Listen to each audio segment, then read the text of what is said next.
bata. At saka mapagmahal sa mga adik.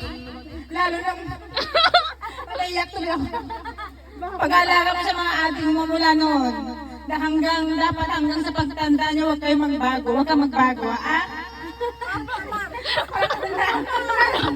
Nakuhan ko kasi yung pag-aalaga niya ng bata, yung mga kapatid niya hanggang ngayon ang bait-bait niya. Sana huwag kang magbago, Bi. Lalo kay mama mo, kay papa mo. Yun lang, napayat ko na. Alagaan mo na yun. Napayat ko na sa atin! Sino na? Si Ate Helen. Ay, si Ikon. Ay, si mami niya muna. Si mami niya. Pakiulitin lang din niya yung sinabi ko. Si Ate Regina. Wala yung umito doon. Wala nang iba.